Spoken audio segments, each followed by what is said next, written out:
Palestinian doctor talks about how Hamas hid in his hospital. The majority of Americans say that Israel should keep going until Hamas is defeated. And unfortunately, there's more and more signs that the northern front could escalate. What's going on, everyone? Let's take a look at some updates as it relates to the ongoing war between Israel and Hamas. I'm recording this at 9 a.m. Central on Tuesday, December 19th, 2023. For updated casualty information, you can see the links in the description below to the Israeli Defense Forces official statistics, as well as information put out by the Gaza Health Ministry and Al Jazeera. Overnight, Israel says that they eliminated Subi Farwana, a Hamas financier, who together with his brother was involved in the transfer of tens of millions of dollars to Hamas, as well as its military wing, the Qassam brigades in the Gaza Strip. Additionally, coming from the IDF, they reported intense fighting in the Shajaya area, saying that many terrorists were eliminated, more than 10 tunnel shafts were destroyed, and weapons were found in schools and clinics.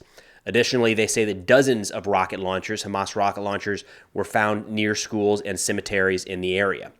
They also said that in and around the Shajaya region, the IDF encountered multiple squads of Hamas fighters who threw grenades, fired RPGs, and carried out significant anti-tank fire at the Israeli forces. Yesterday, we showed an ATGM strike, anti-tank guided missile strike. Most of what we're seeing in today's footage are RPGs and IEDs being used against Israeli vehicles. The IDF said that most of this fire came from civilian buildings and under the cover of Gaza residents, including women and children that were sheltering in the vicinity. Israel also put out footage of a directional charge facing towards a doorway inside of a medical clinic where two tunnels were located between the clinic and a nearby school. And then Hamas put out footage of, again, some relatively close-range engagements in Gaza with Israeli forces. Lots of the tandem charge RPGs being shown, as well as footage, relatively close-up footage of Israeli forces operating in the region. We do see a couple impacts in these videos of the RPGs detonating against the side of Israeli vehicles, and then a surprising clip of an Israeli tank being towed away. Now, the surprising piece here is not that an Israeli vehicle was damaged or destroyed. The intensity of the fighting has jumped up substantially in the last few weeks, and undoubtedly there are quite a few Israeli vehicles that are going to have to be towed off of the battlefield. The surprising piece here is that this footage was released by Hamas, and it looks like, just based off of how close it is to the tank being towed away, that this would have been filmed by an Israeli source or an Israeli soldier, but I haven't seen this footage published anywhere across any of the Israeli channels. About a week ago, Israeli forces surrounded, cleared, and searched the Kamal Adwan hospital in Gaza, and during the course of that operation, they detained Ahmad Kalalat, who is the director of that hospital. He went through an interrogation, and the video and the transcript of that interrogation has been made public. We're going to run through some of that here. Now, worth keeping in mind, anytime somebody is detained and going through an interrogation, you got to take what they say with a grain of salt. Always have that in the back of your mind, whether it is a director of a hospital or an Israeli hostage being held by Hamas. The director here said, quote, "They," talking about Hamas, "hide in hospitals because for them, a hospital is a safe place. They won't be targeted when they're inside of a hospital." Nothing new there. We kind of have known that for a long time. That's the reason that Hamas uses places like mosques, schools, and hospitals to, base operations out of, store weapons, or use as command and control facilities. He says, quote, "I know 16 employees in the hospital, a doctor, nurse, paramedic, or clerks who have different positions in Al-Qassam." Al-Qassam is the militant wing of Hamas. I think at first glance, people might see this and think of the Ba'ath Party in Iraq, right, where everybody who had a job essentially had to be a member of the Ba'ath Party. This is different. If he would have said that he knows doctors, nurses, and paramedics who are members of Hamas and support Hamas, that'd be one thing. He's talking about the military organization, the militant wing, the ones carrying out attacks inside of Israel. So medical personnel inside the hospital are a part of the militant wing of Hamas. That is notable here. He then says, quote, "They," speaking of Hamas, "have a private ambulance. Even its color and the way it's painted are different, and it doesn't have a license plate. They used it to transport the kidnapped soldiers and transport bodies. It did not assist us with transporting the injured," end quote. Now, there's a couple aspects here. For one, it's not crazy that any military organization or a group that's fighting like Hamas has their own medical equipment, facilities, and ambulances, right? In any conflict, you're going to need that. Any side is going to need that. The fact that Hamas is a terrorist organization, an insurgent organization, adds a little bit of a gray area here, though, right? Are they presenting this as a civilian ambulance and using it for military purposes? Because that's a problem. And the transporting of kidnapped personnel in vehicles marked as ambulances, that's a no-go.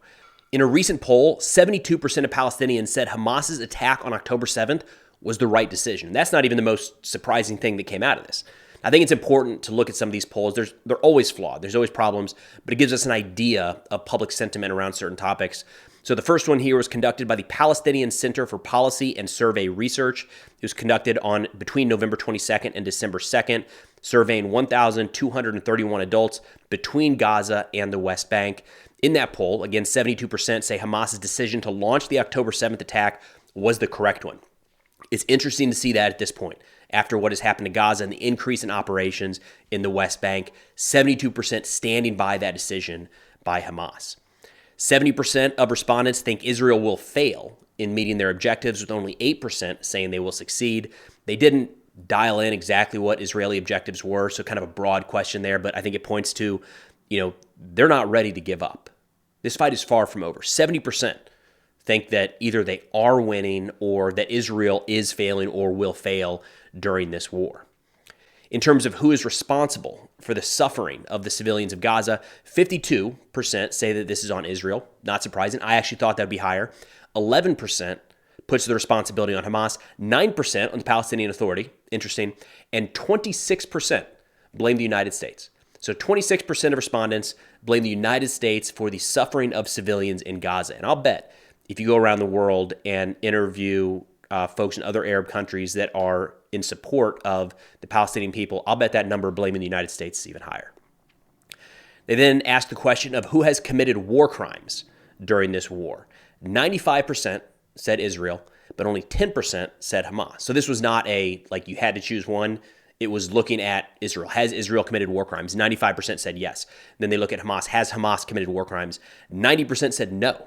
Only 10% said yes to Hamas. The last aspect here, 85% of respondents said they have not seen any videos or pictures of Hamas killing civilians in Israel on October 7th, which I think speaks to how our media can kind of be segmented. And whether unless you're just really trying to find sources, alternative sources out there, 85% not seen any of those pictures, any of those videos, even though Hamas was putting a lot of those out on their own channels. Somehow 85% haven't seen what Hamas did on October 7th. Then shifting over to the United States, it looks like Americans either do or do not support a ceasefire, depending on how you ask that question, which shouldn't be shocking. That's kind of the challenge with polls here. But a poll conducted by Harvard Caps Harris on December 13th and 14th talked with 2,034 registered American voters. And a couple notes that stood out to me here. For one, only 1% of voters said that the war in Israel is the top item for them heading into this next election cycle.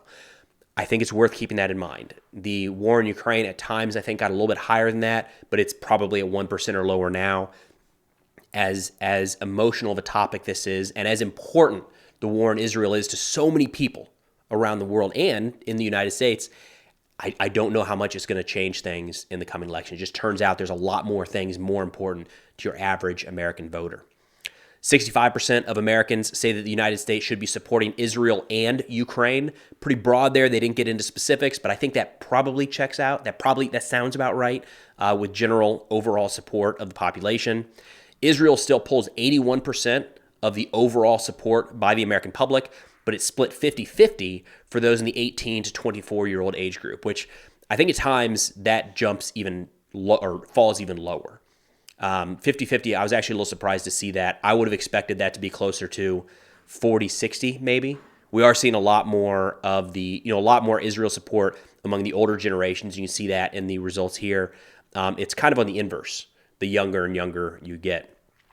63% say that Israel should keep going until Hamas is defeated, with only 37% say that they should cease all hostilities now. And this one I thought was interesting because there's been a lot of press recently about how the majority of Americans are in favor of a ceasefire. So I read that and thought that seems backwards. So I'm going to compare one poll to another, and there's all sorts of problems with that. I got it. But a recent Data for Progress poll on December 5th had 61% of American respondents supporting a ceasefire. Now, the question there was, quote, do you support or oppose the U.S. calling for a permanent ceasefire and de-escalation of violence in Gaza? So, they're phrased a little bit differently. I'm sure that has something to do with how this is viewed. But I thought it was interesting that two different polls, both kind of getting at that idea of a ceasefire. And in this one from Harvard Caps Harris, 63% say Israel should keep going until Hamas is defeated. And then that Data for Progress poll, more focused on the U.S. calling for a ceasefire, has 61% in support.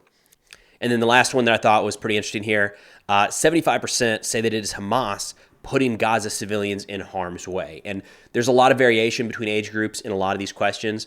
But in this one, across the board, every group blames Hamas more than they blame Israel for the suffering of the Gaza civilians. Just thought that was an interesting aspect to point out.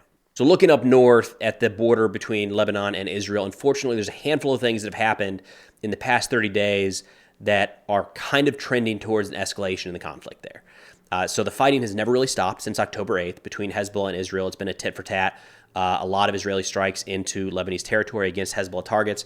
Hezbollah has carried out a lot of rocket, mortar, ATGM, and small arms attacks against Israeli forces there as well.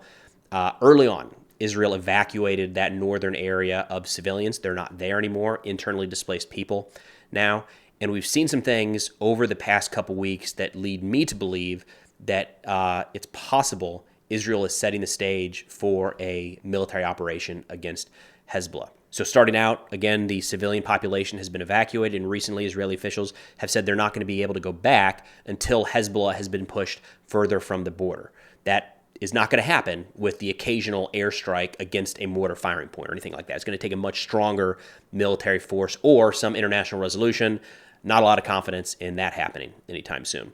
Then when you look at the war in Gaza and how that's changed recently, the opening phase of that war was very heavy on air defense assets, shooting down all of the Hamas rockets coming out of Gaza, and very heavy on Israeli air power, drones, helicopters, and fixed-wing aircraft conducting strikes all across the Gaza Strip. Those have changed quite a bit recently. The focus right now is very much more on soldiers on the ground, clearing house to house, building to building, as well as underground. There is still significant Israeli aircraft overhead, but nowhere near what it was at the start of this war. What that means is that there's a lot more aircraft available to fight another adversary. They are freed up in case something goes off with Hezbollah, where air power would be much more necessary than it is in the fight with Hamas. And the same goes for air defense assets. Over time, while Hamas does continue to fire rockets, and they just yesterday fired more rockets into Israel, the volume has fallen off substantially. The rockets and indirect fire assets that Hamas has at their disposal is finite. And at some point, they're going to run low or they're going to run out. And there's more and more territory that Israel takes. It means Hamas cannot fire rockets from there. So it's possible that Israel can take more of their air defense assets and move those north. Because we know that Hezbollah has a massive stockpile of missiles and rockets already aimed at Israeli targets. And the last little piece I'll add here is that Israel has, 300,000 reservists mobilized in uniform right now, which is kind of what you need if you're going to kick off a major war with Hezbollah. But that many reservists mobilized is not good for the Israeli economy. It's a relatively small country, and that is 300,000 people that are out of the economy, out of the workforce, workers out of the workforce, right? That's a problem if it drags on for months or even years, of course. So for anyone in Israel arguing that at some point Hamas has to be dealt with militarily, they can point to that and say, hey, look, right now, today, we have the force that we would need to do something just like that. And then yesterday, U.S. Secretary of Defense Lloyd Austin announced the commencement of Operation Prosperity Guardian, which he said is a coalition to jointly address security challenges in the southern Red Sea and the Gulf of Aden, with the goal of ensuring freedom of navigation for all countries and bolstering regional security and prosperity. The Pentagon added on December 19th that the Houthis have so far conducted over 100 drone and missile attacks in the region, targeting 10 merchant vessels involving more than 35 different nations.